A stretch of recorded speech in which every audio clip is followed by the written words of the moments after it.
Hello, Smart Money Tree podcast listeners. Welcome to this week's show. My name is Kirk Chisholm, and I'll be your host. So today I'm joined with Kathleen Peddicord. How you doing, Kathleen?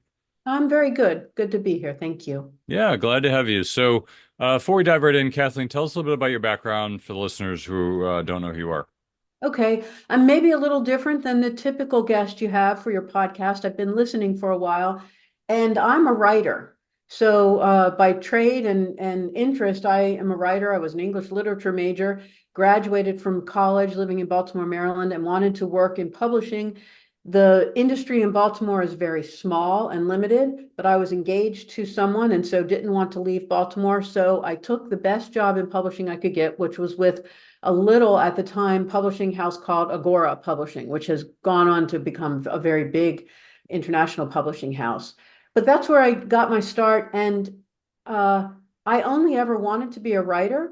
But then landing at Agora, I realized that I had interests in two other things, which were kind of global diversification, which Bill Bonner, owner of Agora, and my mentor I was at Agora almost 25 years. My mentor all that time, he had a big interest in global diversification before it was a thing, before everybody was doing it. And through my connection with him, I realized that really interested me too. And I wanted a life beyond the United States. And then the second interest I found, again with Bill and Agora's help, was an interest in investing specifically in real estate. I'm not, I'm not a stock investor. I own some stocks, but hard assets make more sense to me. And real estate is by far the most interesting to me. And so those two ideas have been married for me over the past 4 decades that I've been kind of covering this live and invest overseas beat. And my preferred form of investing is in real estate beyond US markets.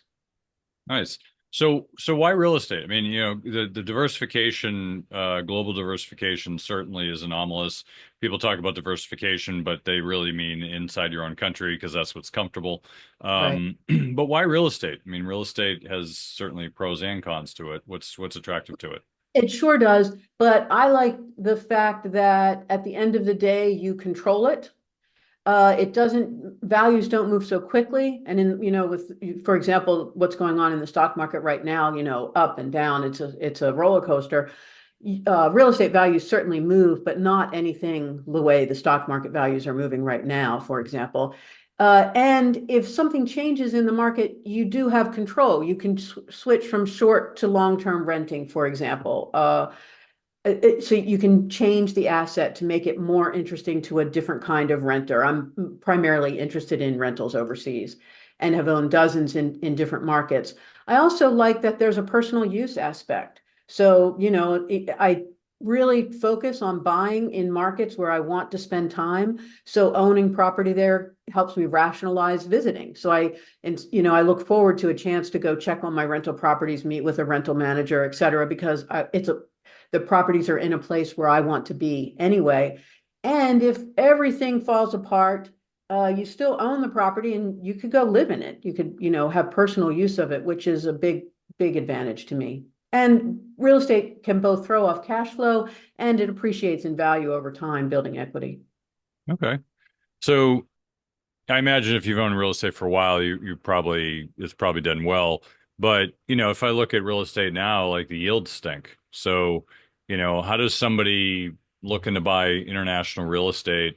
And that it depends on the country, obviously, but I know in the Exactly. US it certainly they stink. So how do you kind of get around that in a world where everyone's trying to buy real estate and it's a lot more competitive than it used to be?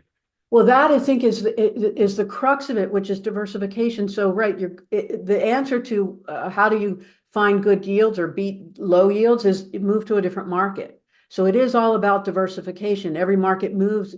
Some cycles are going to be connected, of course, but every market moves according to its own cycles. So right now I'm earning, very good yields on some rentals in Panama, which is my main market of focus. It has been for more than 2 decades. And I own a lot of real estate in Panama City and outside the city.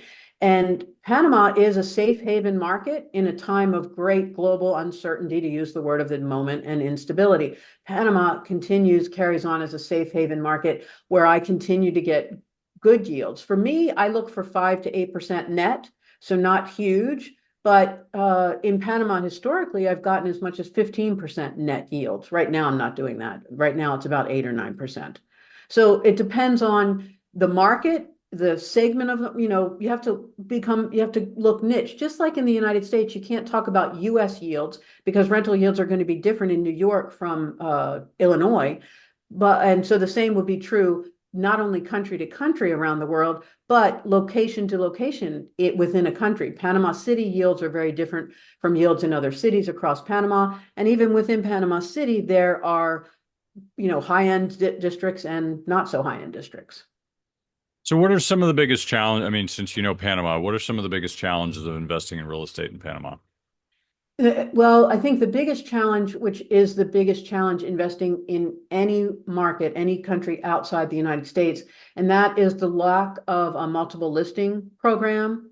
And so making it impossible to know what a piece of property should cost. You can't run comps, there's no Zillow in the rest of the world.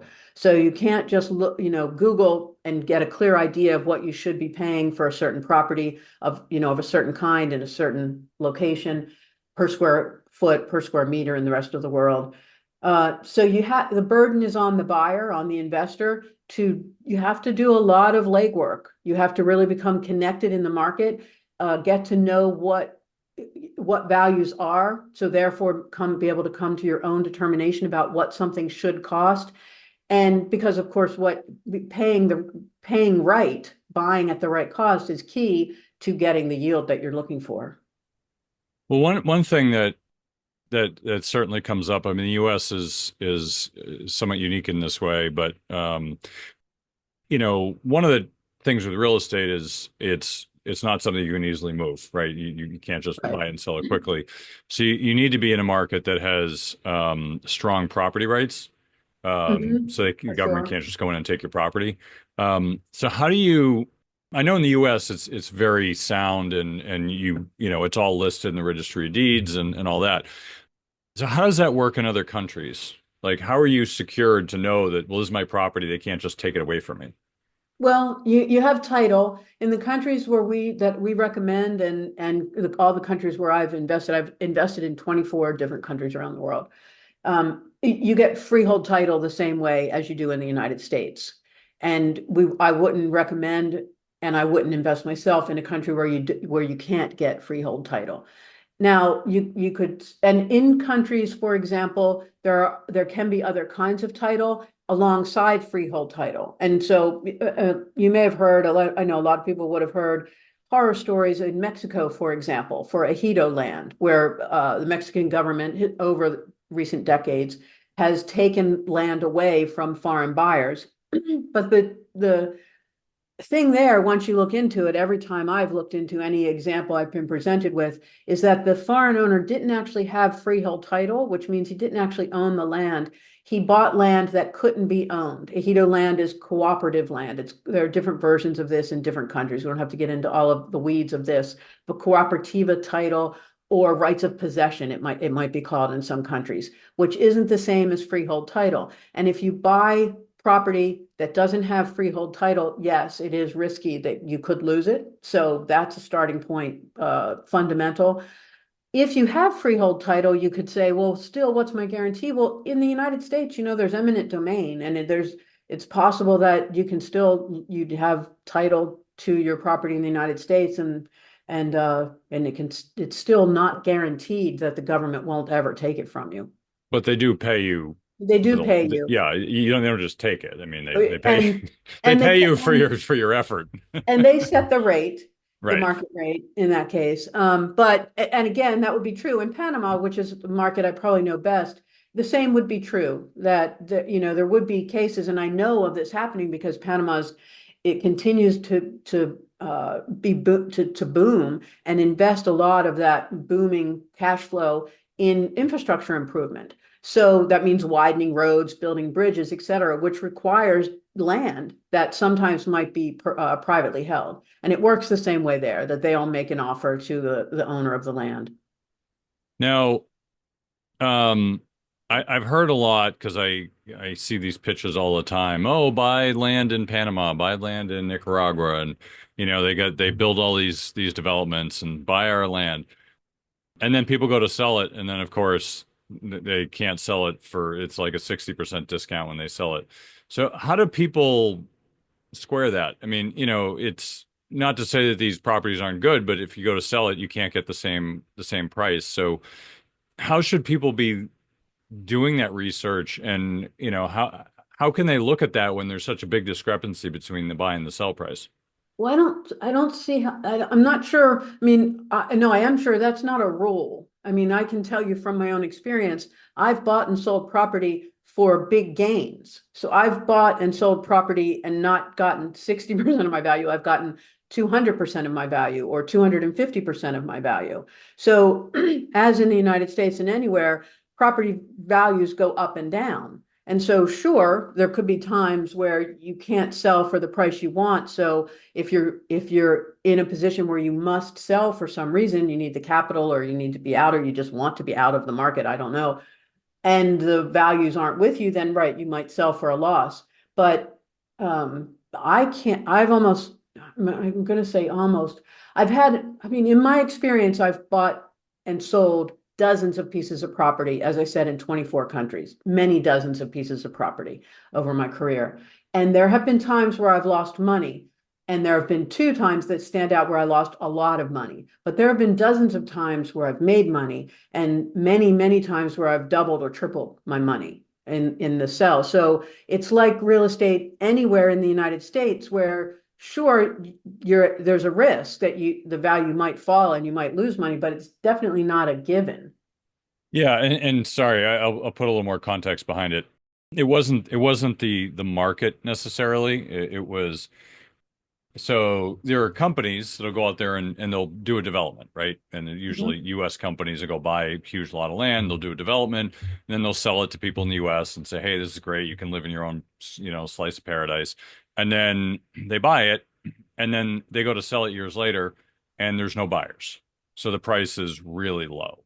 Right. And it's not because the market hasn't been increasing. It could be because they overpaid. Mhm. But then there's no one to buy it after.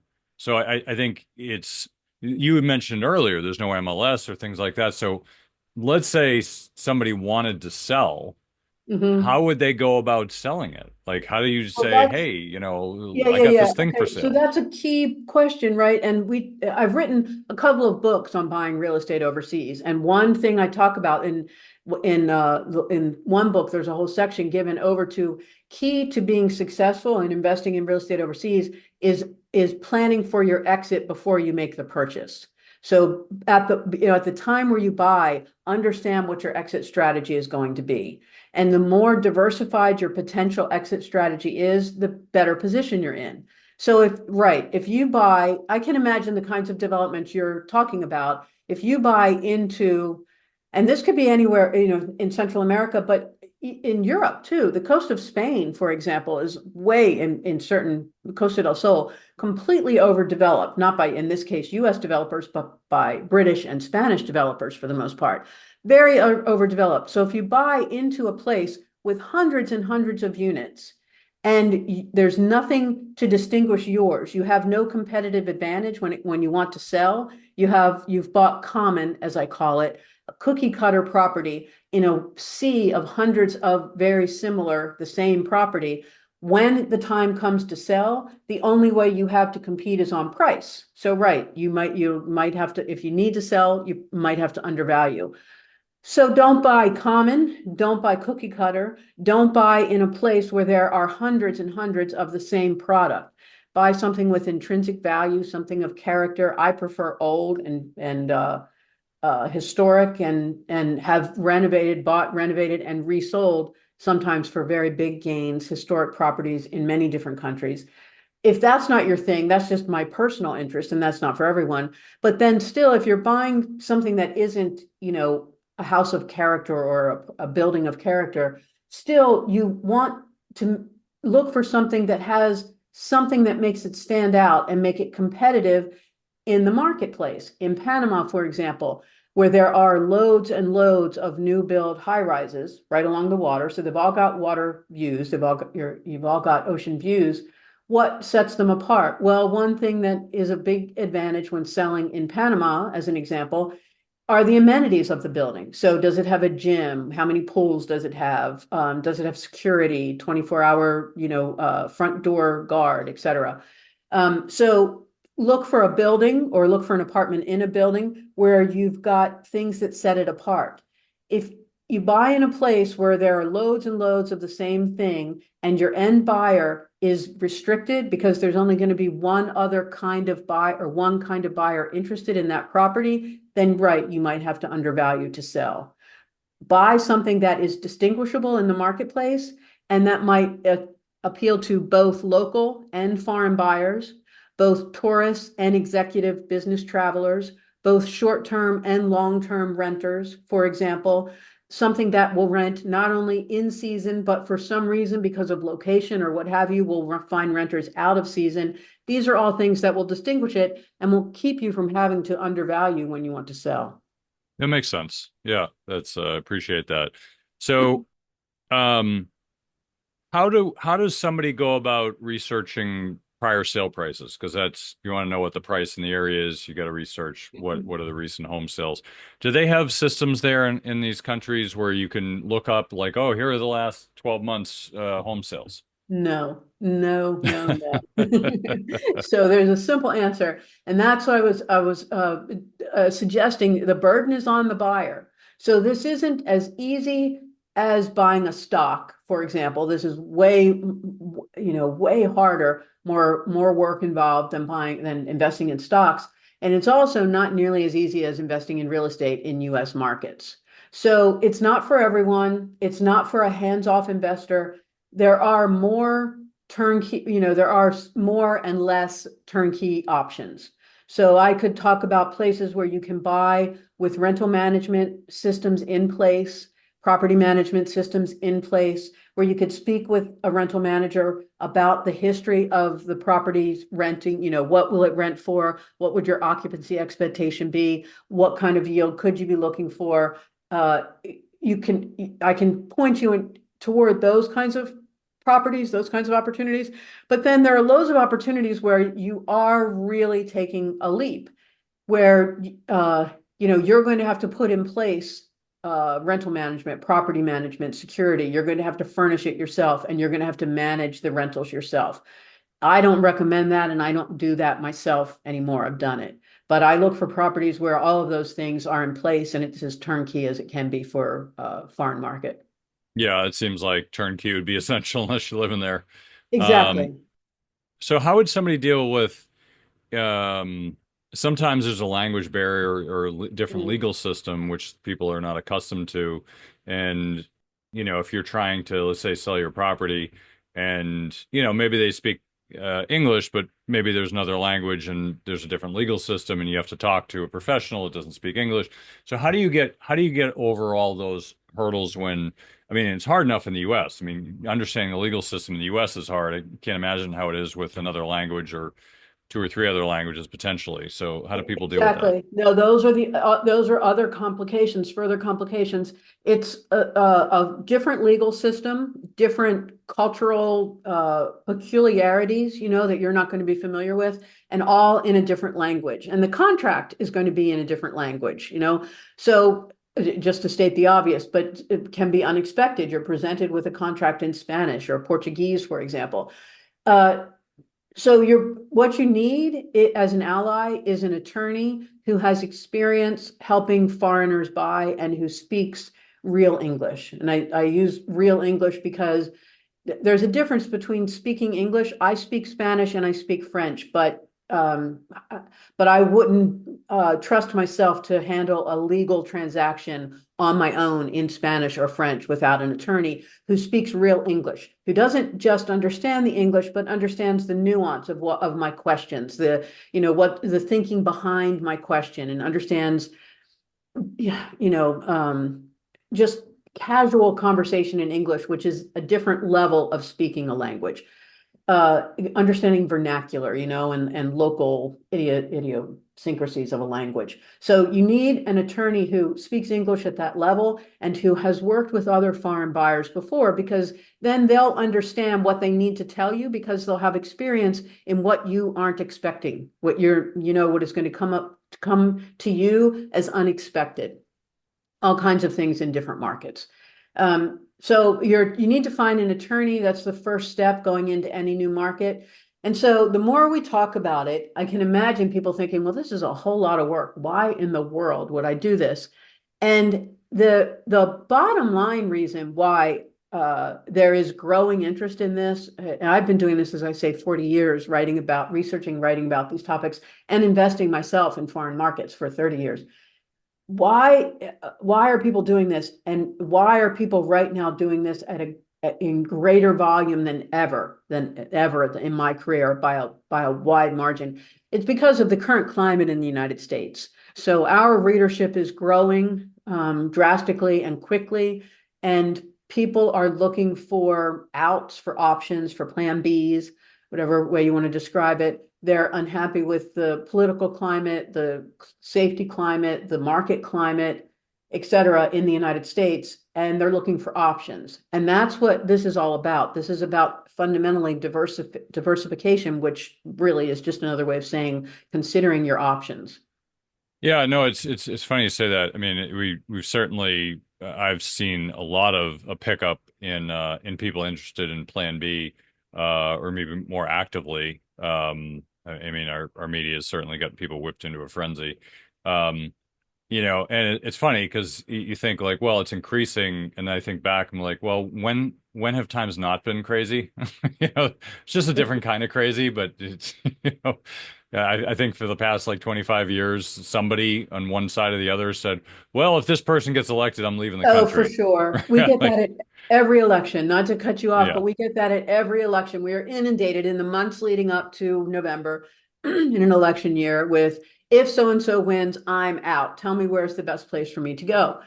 But this election was different because more people are actually doing it. More people Yeah. are actually moving, are actually buying real estate in other countries, establishing residency in other countries, starting the process for a second passport, acquiring a passport in another country. Those numbers are increasing. So people are being spurred to action. And I don't know what the difference is. I mean, this isn't my beat. And for sure, you could argue that the world has, humans are crazy. The world has always been crazy and always been fighting. I think the difference today is that you can't escape it in the United States because of the 24-hour news cycle and social media.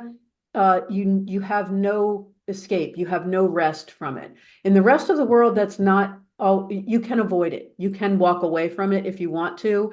In Panama, for example, I live part of the year in Panama and part of the year in Paris. And when we're in Panama, we divide our time between Panama City, where my business is based, and we have a property on the Pacific coast in the province of Veraguas, which is remote, undeveloped, but very beautiful, unspoiled and beautiful. And we're building houses there and things. And when we're out there, you can forget that the world is crazy. And that is the main appeal of that place to us at this point. There's lots of wide open spaces. It is still possible to disengage. And I think in today's world, that has more value than ever. And I think that's one thing people are looking for. And so what's different for me right now, right, for decades, for hundreds of years, forever, the world has been crazy, maybe. But it used to be that if you didn't want to deal with the crazy, you could turn it off. But you can't really turn it off in the States right now, I think. So, few questions. What about things like safety? So you just talked about you're developing, this pristine land. There's, I would imagine, no infrastructure, which means no utilities, electricity, stuff like that. Well, we put all Um, that in, but okay. before us, no. But Yeah. now So that, okay. So you're putting all that yeah, in, but then there's always the question of like safety. Like some countries are certainly safer than others. Like when you right. get out of in the cities, probably safe, but when you get into the outskirts where it's undeveloped, like how safe are some of these countries? Well, the truth is, I I would say in many cases, I feel safer in these places than I do in the United States at this point. I'm from Baltimore, Maryland. I don't know if you know Baltimore, Yeah, I but do. that's my frame of reference. I grew up in Baltimore. I lived actually as a child in Baltimore City. Uh, to me, what's safety is, I have a different perspective, maybe, is from my upbringing, from just being growing, how I grew up. But beyond that, in today's world, even if I had grown up in an entirely different place where there weren't gangs and drug dealers on the corner, um, uh, I feel safer in much of the rest of the world right now than I do in the United States. And I don't make a point of it because safety is such a personal thing. It's all a matter of perspective, and it's everyone's comfort zone is different, and really it's all relative. It's your perception of what's safe and not is based on your where you're comfortable, where you're familiar, what you're familiar with. I guess familiarity is the key, right? And when you are suddenly in a place you're not familiar with, well, then you feel unsafe, even though maybe there's no actual reason to feel unsafe. Okay, I mean that's fair. Um, so if people are looking to invest internationally in real estate, let's say, how should they, I mean, there's 100, what, 183 countries. Like, how would they start their search? I mean, some countries that I originally thought might be safe, like originally I thought, well, if I had to ever get a plan B in an emergency, it would be Canada or Australia. And now I'm second guessing that. So what countries are, or how should people go about that search? Well, if you Google it, you'll come up with loads of resources, including us. I mean, this is what we do, live and invest overseas, will come up, but you'll find loads of resources. In today's world, when I started 40 years ago, 30 years ago, 20 years ago, even 10 years ago, these ideas were not mainstream. They were still fringy and alternative. But today, they are increasingly embraced by the mainstream. The AARP publishes recommendations for where to retire overseas, for crying out loud. All mainstream media, CBS this month is doing a series on best places to live, retire, and buy property overseas. So these ideas are increasingly mainstream, and all you have to do is Google, safest places to retire overseas, safest places to buy property overseas, et cetera, any version of that, and you'll find loads of resources. And then it's a matter of connecting the dots between what you find when you begin to Google around and sign yourself up for different lists, go to different websites, and you start reading, and indoctrinate yourself into these ideas. Then what you want to do is connect what you read, what you're presented with yourself, with your situation, your circumstances, your agendas, your priorities, what matters to you in life, what are your goals, what are you trying to achieve, your budget, all those things. What's important to you? For these ideas are increasingly popular among retirees, especially, and that's always been a big part of my beat, speaking to retired Americans or Americans about to retire, about the options for retiring overseas, where legitimately whatever retirement nest egg they have will buy them a bigger retirement. So what in that context, what are you looking for? Is it weather? Are you looking to escape the snow? Is it straight up budget? You need a place where you can live on $2,000 a month or less or whatever. Do you want to be nearby so you can come and go back to the United States to stay in touch with your kids and your grandkids? Do you need a place with excellent infrastructure and internet, et cetera, because you manage or you have a stock portfolio that you trade daily, or you want to continue running a business remotely or start a business remotely? So what are your agendas? And then you have to do some soul searching. What do I want my life to look like? Why am I pursuing these ideas? What benefit do I want to get out of this? And then connect those agendas and objectives to the options that you'll easily find online. There are loads of great options. The top ones right now would be in the Americas, Panama, Colombia, which comes as a surprise to people, but I'm a big fan of Medellin, Colombia, which is one of the safest places in the world, which I know no one believes at first, but I've heard that. yeah, I've it heard really that. is. Yeah, it's interesting. So I would say in the Americas, Panama, Colombia stand out. In Europe, Portugal and Spain stand out. Although having said that, they both of those countries lost their electrical grid last week. They lost all power, and still no one really understands what happened. So nowhere in what happened, nowhere in the world is without risk. There's no guarantee that wherever you go, as you were saying, you were considering countries and now you're not sure they make sense to you. There's no guarantee that anywhere is going to be completely safe. Well, nowhere is completely without any risk. That doesn't exist. Nowhere is perfect. That doesn't exist. So it's a matter of, again, going back to understanding what's important to you, what are you looking for, and then you make a short list of countries that stand out in those regards. And then you've got to go see the places. You've got to go spend some time because you can spreadsheet this to a certain point. You're going to do research and you're going to make notes, and I do recommend some spreadsheeting, to understand things like budgets and property values. You're going to need to pull some data.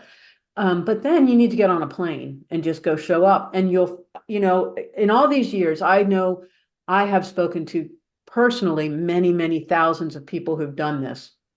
And, they all tell a similar story. I made my short list of 3 countries. I went to such and such, and I thought, why would anyone live here? This is awful. And then I went to my next country and I thought, this is the place. You'll have just a feeling, and part of it is an instinctive connection to a place. It'll make sense to you or it won't.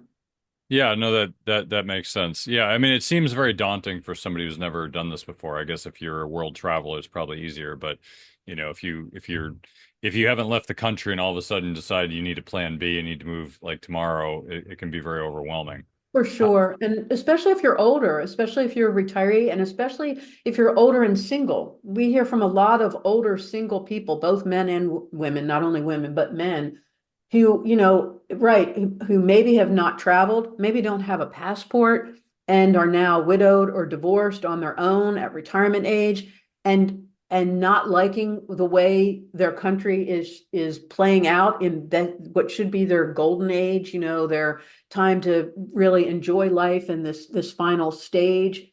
And they're so disappointed in the reality of their country that they're faced with at this stage that they're considering options, but it's scary. Exactly as you say, it's not easy. so so give me a story that you've experienced that was just I guess I'd love to hear like a great story and like Mhm. a bad story. Like I'd love to hear some of your experiences, what you've seen. Okay, for people going overseas. All right, Yeah. so I'll tell you a great story, which is very recent. There is a couple, Jeff and Jock. They're 2 married guys from New York, and they had it in their mind that they wanted to go overseas to Europe. And this was the year before the pandemic. And they were beginning to do their research and their planning, but then suddenly they perceived what was happening in the world. The world was shutting down. The pandemic was playing out, and they didn't want to be stuck in New York. So they took a big leap of faith, and they moved within a month before the shutdowns took place to Portugal. And they arrived in Lisbon knowing nobody. But and I don't mean this to be self-serving. This is the true story. They knew no one, but they were readers of ours. They were reading Live and Invest Overseas. So they reached out and we put them in touch with an attorney friend we have in Lisbon who walked them through the process of getting residency, which they needed help with because they showed up without having planned for it, without having prepared for it. They were able to establish residency that allowed them to stay in the country. Portugal shut down for the pandemic, like the world did. They were able to rent a place and live in it, having just shown up out of nowhere, very unprepared for a year. Now, however many years it is later, they are still there. They've made 2 moves. They spent that first year in Lisbon in lockdown. They moved after they were able to come out of the pandemic lockdown. They moved to a city just outside Lisbon, and today they live in Braga, which is another city not far from Lisbon. They couldn't be happier. They love their life. They are having the adventure of their lifetime. Their cost of living is way less than it was in New York. They love everything about Portugal. They've made friends. They're completely integrated into the community. They've learned Portuguese. They've bought an apartment. They're completely happy. So that is a great success story. And it's very real time. And I talk to them all the time because we kind of got to be friends because I was so impressed by what they did, taking that leap of faith, which many, some might say was foolish and kind of maybe crazy, but they made it work. A not good story. Okay, I know of a woman. I don't know this woman personally, but she wrote into us, and so I heard her story play out. She followed us for some time. Belize got her attention. She wanted a simple, back to basics kind of lifestyle, and she didn't want to have to learn a new language. So Belize jumps to the top of the list. They speak English in Belize. So she moved to Belize. She found it too undeveloped, uh, too, too basic. I mean, she wanted a simplified life, but she found life in Belize very basic, and it is very basic infrastructure, very basic healthcare. All services are definitely developing world. And then for her, the straw that broke her back, when she actually left Belize, was once a year in season, all the farmers, and this is true in a lot of countries around the world, not only in Central America, but in Asia and elsewhere. Once a year, the way farmers, after they harvest their fields, their crops, they burn the fields to clear them out. It's the way they clear them out after they've harvested.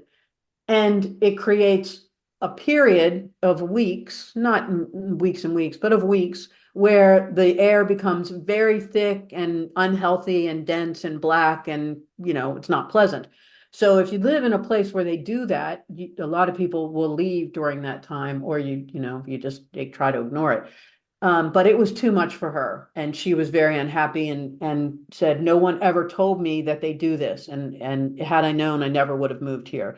So everyone, your make and break point, your deal breaker is going to be different for everyone. And she left and moved to Panama and is now, as far as I know, last I heard, happy in Panama. So I guess the point there is the place you move first might not be the right place or the place that you end up being happy with or happy in. But if this idea appeals to you and you're looking for a fresh start, a reinvention, and an adventure, you need to be open-minded. You need to be resilient and resourceful, and you need a sense of humor. Because when you're faced with, oh my gosh, I can't believe they do things here that way. Why do they do that? For example, why do they burn their fields? That's just crazy. Why do all the farmers burn their fields? You need to, be able to keep some perspective, and you need to keep a sense of humor, because everywhere in the world, there are going to be things, as I was saying, that you don't expect and that you don't like. You're not going to find anywhere in the world where everything makes sense to you and everything is exactly the way you want it to be. Yeah, a friend of mine was telling me there's got to be a lot of those little things. A friend of mine was telling me that they went to buy a property in Central America and then didn't realize till later that they only had one pipe going into the bathroom, and it was only cold. There was Yeah, no hot water. And they're like, that's "Wait, a where's the hot water?" Like, no one has hot water. You don't need it. Exactly. No, that's a great one. And we talk about that in the books and et cetera. There are all kinds of little idiosyncratic things like that that the average American would never think to check. But that's very common in Central America and in the developing world, the Caribbean and Asia. You look at the plumbing and if you are thinking, you'll realize, oh, wait, there's only one pipe. How does that work? And it's because it's only cold water. And even in Panama, which is relatively for the region very developed, Panama stands out head and shoulders for Central America, but it's still a developing world country. But even in Panama, in the new buildings being built for the foreign market, where a lot of Americans and other non-Panamanians, non-locals are buying, in the maids room, they all include maids rooms. The maids rooms still are not plumbed for hot water because, okay, the owners, fair enough, they're going to expect hot water, but no maid expects hot water. So they still don't plumb the maids rooms for hot water. Oh, it's funny. Yeah, when you the things you expect are normal, or I think what the poorest Yeah. people in the U.S. are still the richest 10% of the world. Yeah, exactly, something like that. So much that we take for granted as Americans in the States, even at the lowest income levels, things we take for granted. Yeah, absolutely. Well, Kathleen, I really appreciate you coming to the show and sharing your experience, your wisdom with us. Any final thoughts you can leave our listeners with before we wrap it up? I'll just say that, if you're intrigued by the idea, look into it because in the current climate, I think that options are important, more important than ever, even though maybe the world's always been crazy. Right now, you might really be looking for a way to escape the crazy, even part-time. So considering this idea, even as a part-time option, you don't have to move overseas full-time, buy a new house and leave everything and everyone you've ever known in the States behind. But even complementing your US lifestyle with something somewhere else that escape hatch, I think can be very healthy. And from an investment perspective, that diversification can be very rewarding. Awesome. Well, where can people find more about you, Kathleen, if they want to learn more? Liveandinvestoverseas.com is our website, and we do a free e-letter every day that comes from me, Overseas Opportunity Letter. And on the website, there's a box, so you can opt in if you'd like to give it a try. Awesome. Well, Kathleen, thank you for joining us, and yeah, I look forward to hearing from you in the future. Thank you very much. Great to speak with you. Hey, Doug, did you hear? We're giving away free money. Well, I'll tell you about it in a minute, but before I do, there's a saying in the mining community, well, precious metals mining, that is. The saying is that if you want the best deals, you have to be in the room. Now, you're probably thinking, what does it mean to be in the room? Well, I'll tell you. Being in the room means that you're on the short list of people who get invited to be a part of the best deals. These are the deals that most investors will never have access to. You mean like IPOs? Nope, IPOs are chump change. Those are for retail investors, small potatoes. That's nothing compared to these deals. These deals would have you salivating to get access to them. Once you know they exist, you will never look at investing the same way again. I almost don't want to even tell you that they exist because it will ruin your thinking of how the investing world really works. Now, you might be excited that these deals exist, but you only have access to the deals if you're an insider, or in the room as they call it. Now, as loyal listeners to the show, I'm going to give you a chance to be in the room. Money Tree Investing Podcast has created the Insiders Club. This is a community of our show's members who are loyal listeners of the show and want to get more out of their investing experience. Being a part of the Insiders Club gives you insider status for upcoming events and webinars, discounts, free stuff and books, and influence on the future direction of the show. This is a great opportunity to join us as we expand our content and services. Oh, and did I mention free money? Yes, in the next few weeks, I'll be giving away free money to our members of the Insiders Club as my appreciation for listening to the show. Now, there's no cost to join the Insiders Club. Just go to moneytreepodcast.com/free money today to join the community.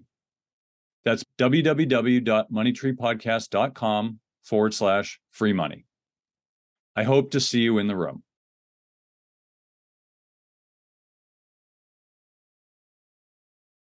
All right, that was a great interview with Kathleen. Really appreciate her coming on the show. Now we're into the panel portion of the show where we have our very own Doug Hagren. Hey, Doug. Good morning, Kirk. How you doing? Hey, listen, I'm excited to talk about this. Real estate, travel, living abroad, all the things that I love to talk about. I'm not always in agreement of it, especially when it comes to real estate. There's a lot of challenges there, but I'll tell you what, I love her passion. Yeah, I agree. And we also have our very own Phil Weiss. Hey, Phil. Hey, Kirk.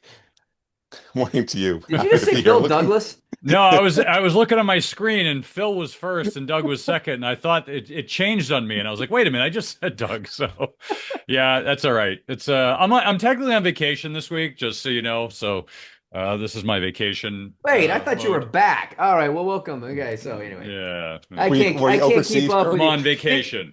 Speaking Air of quotes. world travelers, Kirk, go ahead. Yeah. Phil. Yeah, world travelers. I went a whole hour and a half down to the Cape. So yeah, I'm a big traveler. I go far.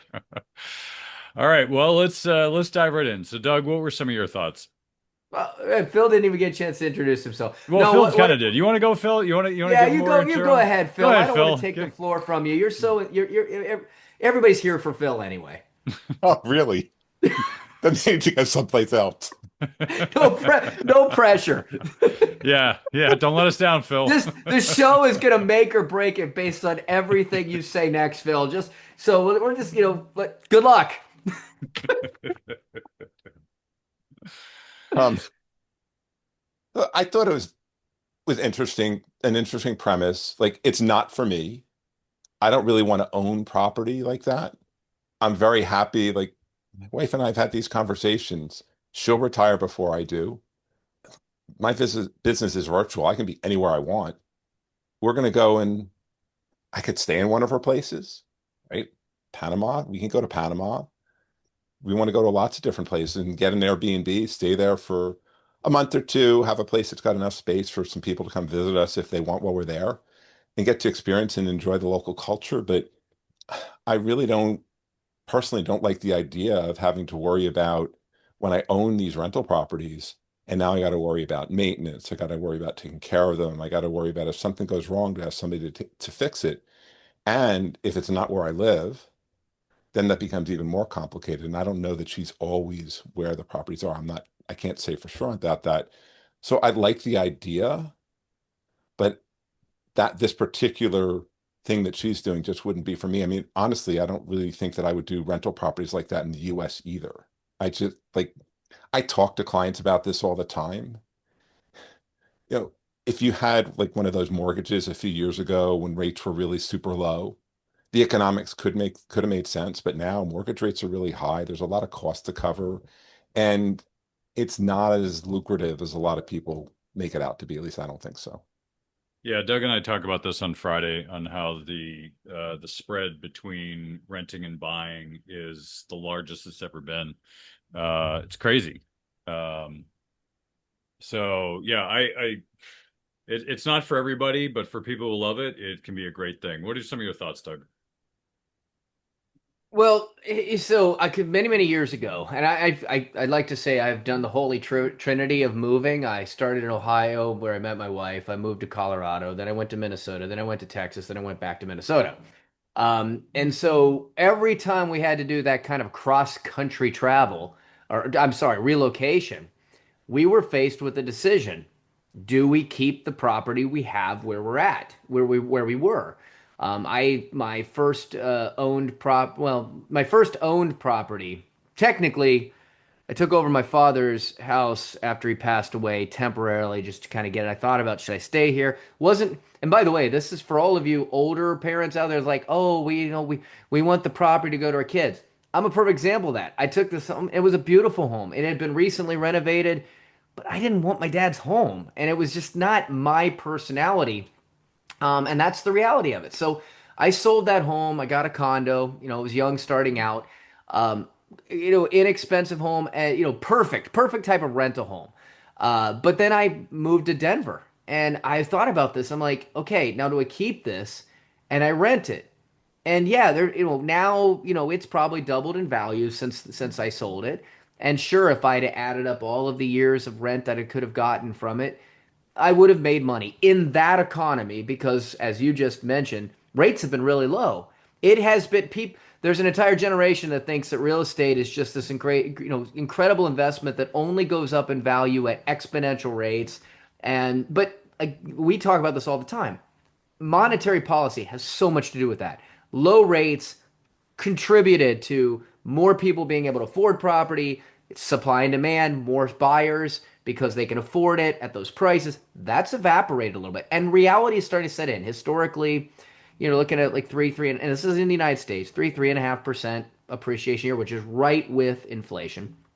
Of course, if it's investment property, that's different because you do have the property itself going up as well as the income you're making from it, which is part of that compounded return. But I was moving to Denver. I'm like, how am I going to take care of this property from 7 states away? Like now, that was easier for me because I'm from Columbus, Ohio. There was reason for me to occasionally go back, and I could certainly check on it. But still, there is a significant psychological and physical demand to taking care of a property when it's across town from you, much less having to do it from 7 states away. And in that, so I could have gotten a property manager, but they're going to eat what, 30% of what I take in. And then I moved from Denver, and it was 2011. We were still in the doldrums of the real estate crisis coming out of 2007, 2008. Things hadn't recovered. I mean, I bought the house in Denver 420. I could sell it for 425. Same thing. Going to Minnesota. Should I keep it? Now looking back, sure, hindsight's 2020. This house would be worth over $1 million. But at the time, I couldn't rent it for the price that I was paying because, again, the economy was down. People think you can make all this money all the time. We're seeing it right now. Rents are falling. Okay? It is a reality in many, many areas because guess what? Your renters, a lot of them, again, people buy emotionally. They want to get into owning. And then what happens is they don't, and then they want to rent. They don't have the income either. You start to see that your renters start to struggle as well. And so they are tied to the economy. You've got to maintain it. It's always in the back of your head. I just read about someone who's selling an entire portfolio of real estate that he had because he's just going to dump it into the stock market and sell options because at least I can get a better rate of return on it than he said. He goes, because all of a sudden, this money that he was making, he wiped it out in one big maintenance. And there's horror stories of maintenance and bad tenants and things that you have to do all the time. There's a social media based couple that does real estate, and they were like, "Hey, we buy 1 to 2 properties a year." Oh, great! What do you make on it? Well, after this, we get about $500 a month. $500 a month. I'm like, so wait, you add 2 properties a year for $12,000 a year in revenue. Okay, you've took your income up $12,000 a year off those 2 properties, but that's not a lot of income increase to take on all of the maintenance, and they're not netting out maintenance, and it's a grift. It's like, hey, there's just no other cost. We just net $500 a month on them. I'll turn it back to you, but now think and compound that of doing it multi-country, passports, flying there, whatever the local culture's like, maintaining the international travel. You got to deal with, bed bugs and all of these other things that come into play with it. To me, it's just so much to maintain. And logistically, it's hard enough to do cross town. It's even harder to do cross state. Now you're going to do it across nationality. I don't know, maybe, and again, you never know. Could wake up tomorrow and Trump could have a tariff on your rental. You just never know what's going to happen. Yeah. Yeah. Well, hey, you just gave him an idea, Doug. That sounds like that's next on his Well, executive I order did list. see the numbers are growing on this podcast, and I'm sure that Trump is now listening. That's why. Or maybe he's not listening and that's why they're growing. Who knows? Depends who's listening. Yes. Um, yeah, no, it's interesting. I think I've had a lot of clients over the years that are international people. Some of them invest internationally in real estate or like teak farms or avocados or all these things. Like people have all these weird things they want to invest internationally. And I think it's great in the US. You talked about this, Doug, with the rentals. Like the profit margin for renting just is not there. I've talked to a lot of people like, oh, I got this rental. It's great. I make 500 a month. I'm like, all right, how much are you charging a month? They're like, well, like 5,000. So you're making 500 out of 5,000. Like, what's the risk? Like, there's a lot of risk there. If they don't pay, COVID hits, you're not getting paid. Like, can you cover that? Really? My profit margins aren't that big. Okay, well, maybe it's not such a good idea. I think the challenge is most people like the idea of being landlords, or they listen to an overnight infomercial and they're like, oh, Tommy Vu says I could have all these women if I invest in real estate, or Carlton Sheets says I can do Now all I'm this. listening. Yeah. Those are good old days when infomercials, and we used to watch them at like 2 a.m. They were great. I have to give them credit. They did a great job with those, but who watches TV anymore? But wait, there's more. But wait, there's more. Boom, boom, boom. Yeah, Doug's good at this.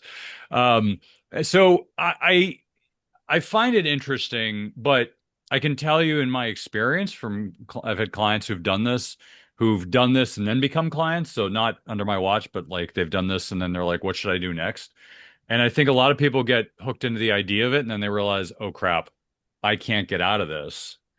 I'm not gonna, or they decide not to live in that country. Now I got to sell it. Well, you overpaid to buy it, and now you want to sell it, and the developer's like, I'm not, no, you can sell it to me for 20 cents on the dollar. And you're like, wait a minute.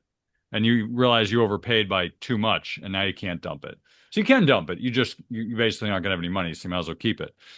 And I think one of the challenges for the right person, it makes sense. I just want to be clear. I'm not dunking on it because I think for the right person, it definitely makes sense.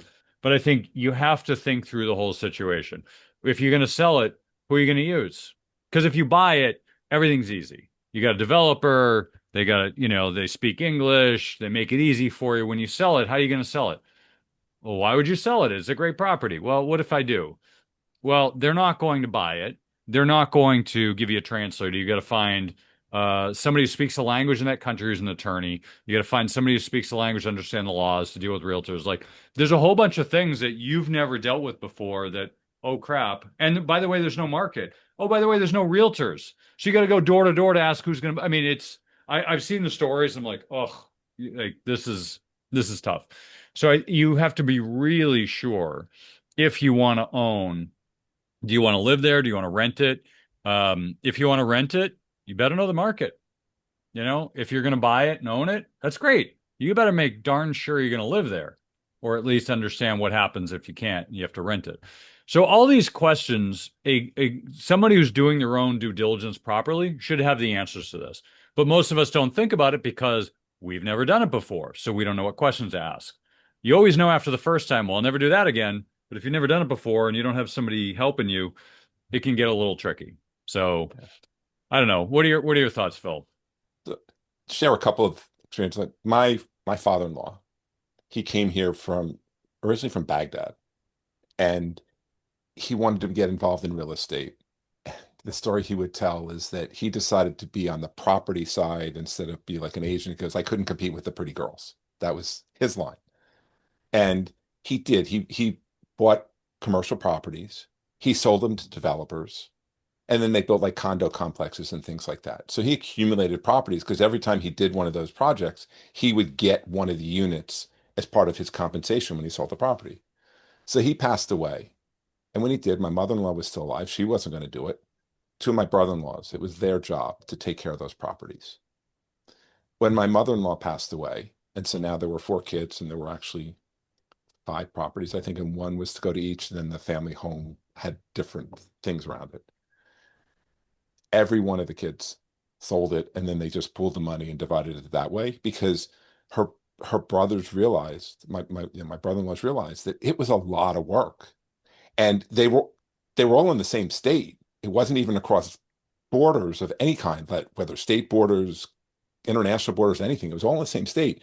One of them was primarily like farmland that they rented out and like let somebody put a sign on it. They didn't even keep that one.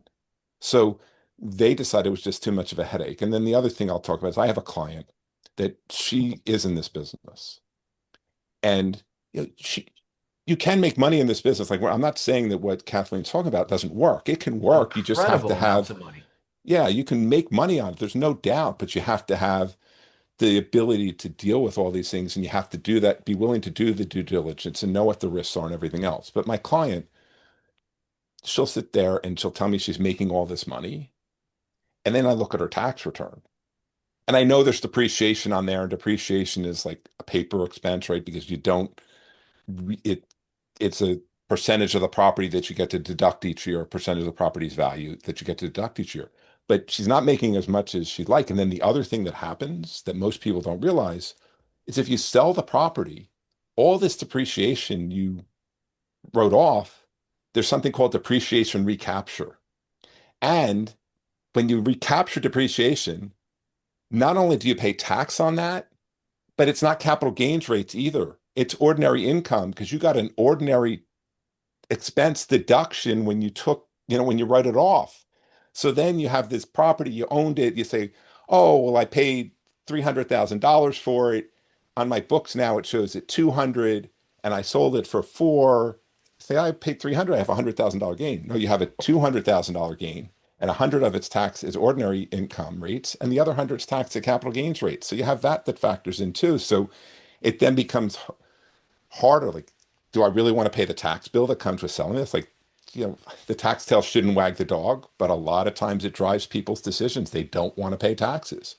So you have to think about that too. Your exit strategy becomes very different. I'll tell you, I have another client. She had one rental property, and we talked about it and we looked at what her real returns were. She had this before she became a client, what her real returns were. And she had a great tenant. It was near an airport, and her tenant was a pilot. So like then that was his home base. So when he was there, he stayed in this condo, and when he wasn't there, it wasn't used. So it wasn't like she had to worry about a lot of maintenance, upkeep, and other things for it. She decided when we looked at what her real returns were over the time that she owned it, she decided to sell it to the pilot. So she didn't have to deal with all those headaches that you talked about, Kirk, going out and finding somebody and dealing with real estate agents and everybody else. She just sold it kind of privately to the tenant. And I talked to her a month or two ago. I was like, I'm so glad I did that.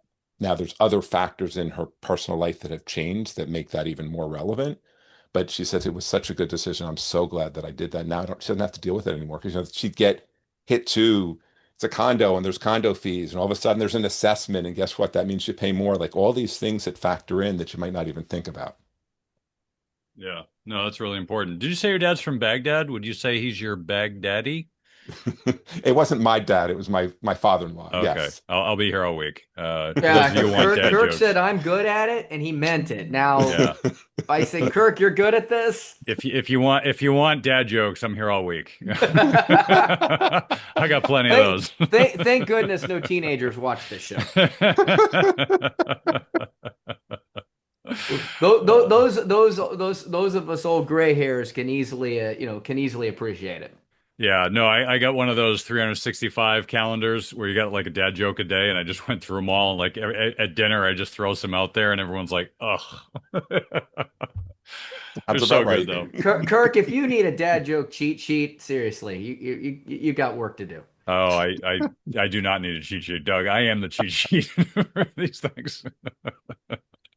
Yeah, can I add something here just real quickly, Phil? I love that you touched on, depreciation. It's because I hear this so often, and I thought about this, with the houses and properties we had. What I think would have been great is, I love the whole idea of the pilots, or the executive rental, because you really do get a different kind of tenant there, and they come and go, and they're really low maintenance typically in Mhm. those. They work so much, they just need a place to sleep and turn around. They can actually be an incredible tenant. Again, you got to get the relationships, the corporate relationships, things like. There's a lot of work there, but this whole depreciation tax, the greatest selling point that people use for real estate, or at least one of them, is all of the way tax reduction. And everybody wants to reduce taxes. There is, there are tax deductions, although I remind people, if you're not paying taxes, it's usually because there's a cost, right? People do this all the time. It's like, well, how do I save on taxes? Well, the best way to save on taxes is not to earn any income.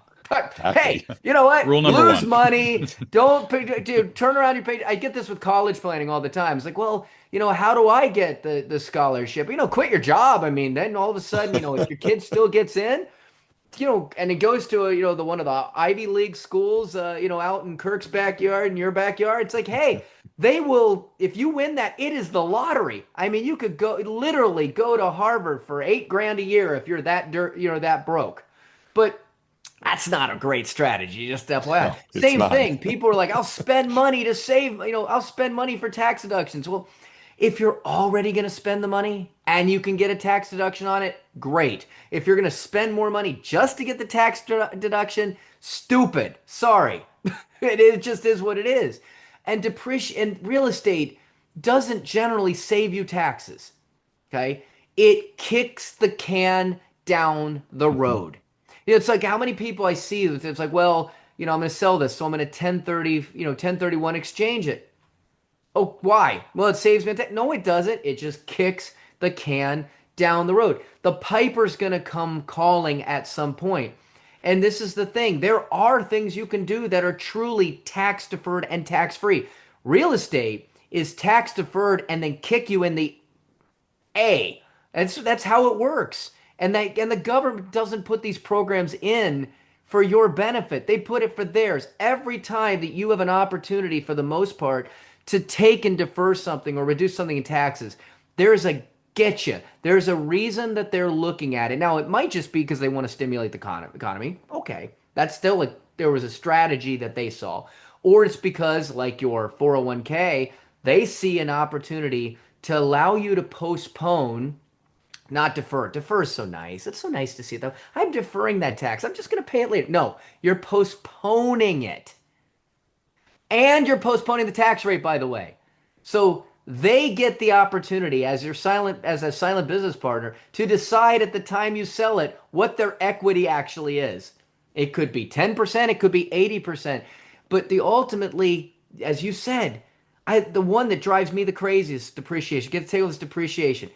Okay, great. You're gonna get your kicked later. Fact. Yeah, Yeah. Go ahead, Phil. you, you talk about like those deductions and what there was like, it's hard to itemize these days because they've made the standard deduction so high. But back before they didn't do that, I used to tell people, you know what, one of the best things you can do? Clean out your closets, take it to Goodwill. It doesn't cost you anything, right? And you get a tax And you'll deduction because sleep you've, better because everybody's a hoarder. yeah. Like if there's so many reasons, like that's like my favorite thing because it's a way to get a tax deduction without spending any additional money at all. You clean out your closets, you go to Goodwill, you make a list of everything that you gave away, you use something to figure out what is valued, and you write it off on your taxes. And the And then you government get a lets you real come up break. with whatever that amount is. They let you make it up. I mean, there's a Yes, reasonable, but it's like, right. you tell us how much you saved. Oh, this thing was worth, it's great. It was awesome. Exactly. So Phil, you we were talking earlier in the show. I mean, Kathleen spent some time in Baltimore. That's kind of your neighborhood. What do you think of Baltimore? When we first moved here, I worked for T. Rowe Price downtown, and I would go downtown every day. And it was at one point I had a spot in a parking garage, and like we would a lot of weekends we would go down, we'd go to Little Italy, we go hang around, hang out. It's changed. Don't really go there much. One of my favorite sort of stories about going to Baltimore is when I worked downtown, there's a place in Baltimore called Lexington Market, and it's supposedly the oldest open market of that type on the East Coast. And we would go there for lunch. And it was like a 10-minute walk from the office, and it was a nice place to go for lunch. So one day I'm out there with my family, and I'm like, I know this is a historical place. Let's go to Lexington Market for lunch. I'll tell you what, Lexington Market on Saturday is not the same as Lexington Market on Monday to Friday when everybody that works downtown is there and walking around. I looked around, there weren't a lot of other people there like us. Nobody bothered us, but it was such an uncomfortable feeling. All I could think of is, why did I bring my family here? Because it just was not a comfortable feeling. We'll go, like we went to a concert downtown last weekend, but I'm like, when we go downtown, I want to park really close to the venue. I'm not as comfortable, and my neighbors and people that I'm friendly with from around here, we don't like to go to Baltimore because it's not viewed as a safe place. Like I understand her comments about wanting to get out of Baltimore. They really rang true. I think you before we got on, Doug, you talked about The Wire. Like Baltimore's not a great place. There's areas of Baltimore that are really pretty scary, and you think there were shootings, some of the shootings and some of those things that happened. That's where it happened, and you go down, you get off the highway, and like you got people that are just like New York City. They're trying to clean your windows and all that other stuff, and you just you worry a little bit. Yeah, it's interesting. It's I know some people from Baltimore, and if by the way, if you're looking to invest in like a third world country for for profit and all that, just go to Baltimore. It's kind of the same thing. Third world countries are probably safer. Um, Baltimore is it's not a safe place. Everybody I've talked to said the same thing. Like they've gotten robbed, and it's just like it's almost like it's kind of like Detroit. Like they fell in a hole and they like it in there. They don't seem to want to get out. And there's definitely parts of the country that in different parts of the country that have kind of gotten economic challenges and they can't seem to find their way out or don't want to. and they keep electing the same people to keep them there, and it's sad. Um, I feel like more and more of the parts of the country are like that, and so I guess we'll see what happens. We'll see if there's a way to get people out, but it seems like that area is growing. I mean, you can look at the old coal country. You can look at the Rust Belt. You can look at, it's red or blue. A lot of the blue cities are challenged, but there's a lot of red parts of the country too that are as well. So, I think it's unfortunately there's a lot of that. And I mention that because there's potentially a lot of profit you can make from those areas. And there's a reason for that because no one wants to own property in that area. I mean, in Detroit, you could buy a house for like $100. It was like 10 years ago. Like it was all over the news. Like, yeah, I could buy a house for $100. Like, yeah, you can. What are you going to do with it? Like, you got to pay taxes. People are setting up crack houses. Like a lot of blocks they were talking about it. They just raised the whole block because if there's no houses, there's no crack house. But if there's houses and they're unoccupied, they turn to crack houses. And now you got liability. It gets burned down. Now it's your fault. You're better off just raising the house to the ground and waiting till everybody else, figures it out, and then the crime moves elsewhere. But yeah, I mean, there's part of Massachusetts. I think it was out in Holyoke. I drove around. I was scared. I was like, holy crap! Like I never been here. Like I was in my car. I'm like, I don't want to get out of my car. This is kind of scary. There are those parts in a lot of states, but I think there's always opportunities there if you want to be a slumlord. I certainly don't. I would never do that. But you can make some really good profit if you want to do that. Or you could find the really beautiful beachfront properties and instead of making 30%, maybe you make 1%. Well, that's not really a good business model either, unless you maybe want to retire there and you're just trying to defray the cost. But I think real estate investors, a lot of people look at this as passive income. There's nothing passive about real estate. It Let's is be the honest. that is the biggest marketing crock of crap It is the ever. biggest. Yeah, it's second biggest. The first one is everyone needs to own a home. That was Fannie Mae. Right. They started And the it. third is it's a great saving on taxes. There you go. There's the three myths. Yeah, so there's nothing wrong with real estate. It's one of my favorite asset class for so many reasons. But at the same time, I think there's a lot of half truths around real estate, and it sucks people in. People are like, well, I can't do it. Let's invest in real estate. Nothing else is yielding us anything. We're getting 0% on our CDs. Let's invest in real estate. Well, if you're getting 0% in your CDs, that means you're probably getting 1 or 2% on your real estate. That's not worth it. If you're not getting like a 10 to 12 cap, don't touch it. That's my rule, which is why I don't invest in real estate because there's nothing in Massachusetts that I would want to actually invest in that's getting 10 to 12. I got to go up to Maine to get 12, and there's no way I want to be in Maine, given all the challenges going on there and taxes and whatever. But yeah, I mean Rhode Island. Plus, it's actually a problem because you can't evict people in Massachusetts. Tenants have more rights in Massachusetts than landlords do because you can't get rid of your tenant. It might take you 6 to 9 months if you know what you're doing. Like if you're good at this as a landlord, it'll take you 6 to 9 months. If you don't know what you're doing, it could take you a year, 2 years. That's a lot of time with no rent that you gotta pony up for some freeloader you can't get rid of because the state decided they have more rights than you do. So why would I be a landlord? There's no point. And and I am a tenant right now, to be fair. But my landlords are next door neighbors and they're nice people and we're good tenants and it works. So that can work. But they're not making any money off me. I know what they paid for the property. I know what I'm paying for rent. I don't know how they're making any money. I think they're losing money. They got to be losing money. But, that's how people do things. So anyway, we're going to wrap it up here. So final thoughts here, Doug. Okay. I do want to say, go back to just the one quick thing on the on Baltimore. There's a reason one of the greatest shows ever, The Wire. If you think about Breaking Bad, what made it great? They did it in Albuquerque, right? And it was the culture, the background. There's actually an incredible series right now on Pablo Escobar. That's actually it's got like 76 episodes or something like that. It's actually based out of Colombia with Colombian actors, and It's based on, they say it's much more authentic to what went on down there. Why? Because the people in that community lived it, breathe it. Why was it such a good show? Because the actors in that show were all from Baltimore. The one that buys the nail gun, she's got a criminal record. Like, she was a truly from that hood. I mean, and it made the show incredible. But the reality is, why were they able to get these actors? Why did they put them in there? Because they wanted authenticity and realism.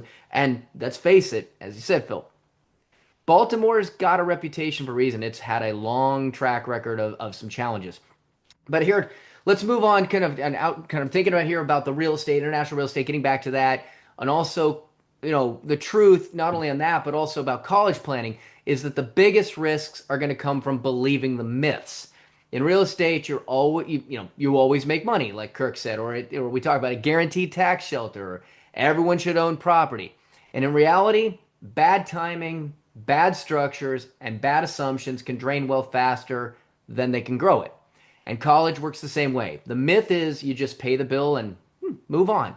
But without a strategy, those checks come straight out of your future income stream, hurting retirement, compounding, and legacy. Affluent families, they will generally have more assets, they will generally have more income, but they also are going to have a lot more to lose. You are the ones that they are looking to pay the bill so that they can give money to others. Okay, they love that you're just willing to write the full fat check. The outliers, the ones like you that are the ones who are going to win, are the ones who challenge those myths, who take contrarian action and are going to treat every financial decision from real estate to tuition as part of one coordinated wealth plan. Do it different. Don't let myths or Washington's latest big, beautiful bill dictate your financial future. Visit mergentadvisors.net, and that's MERGENT, mergentadvisors.net, or more specifically for college, mergentcollegeadvisors.com. And let's make sure you're controlling the match, not taking the pin. Awesome. Thanks for coming on, Doug. Phil, final thoughts from you. So one thing I just like to add when you were talking about Detroit, there's this HTV show that my wife watches. And there's these two guys and they buy these homes in Detroit. And I want to say they pay like between $5,000 and $10,000. So the prices are still really cheap. And then they fix them up and they sell them for between 100 and 150. So it's not impossible, right? But I mean, the thing with real estate is it's not for everybody. We talked today about a lot of things that you have to be careful about if you want to invest in real estate. I'm not saying that you can't make money in it. I know that it's not for me because when I look at the math and I consider those myths, it just doesn't work. And there's just a lot of other responsibility. Like, who's going to take that phone call at 2 o'clock in the morning when a pipe bursts? Like, those things happen, and you got to make sure if you're going to do it, if you're not doing it yourself, you have somebody that you can count on that's going to take care of it. As for me, I'm Phil Weiss. My firm is Apprise Wealth Management. I know experiencing big life transitions can be stressful. My job is to help empower women facing new beginnings with the financial knowledge and tools they need to make self-assured decisions. As I said, my firm's Apprise Wealth Management. We'd love to get to know you.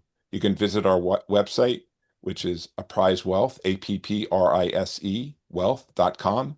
And if you add 5-things to the end, you can download a free copy of 5 Things Every Woman Should Know About Finances. Thanks, guys. Enjoyed the conversation. Yeah, thanks for coming on, Phil. That's the show for this week. Thank you again for joining us on Money Tree Investing Podcast. My name's Kirk Chisholm, Wealth Manager of Innovative Advisor Group. We don't just manage your wealth, we make your life better. You can find more about me at innovativewealth.com. And of course, you can find me every week here on this show. You can also check out our show at Money Tree Investing Podcast. On our website, you'll have access to the show notes, resources, and the archive shows. Please remember to subscribe on our YouTube channel for immediate access to the new shows when they're released. When you subscribe to the show, it allows us to get access to some of the top minds of investing in personal finance. While you're here, please leave a comment and question if you want us to address it on the show. Have a great week ahead, and remember, no one will care about your money like you do, so invest in your life.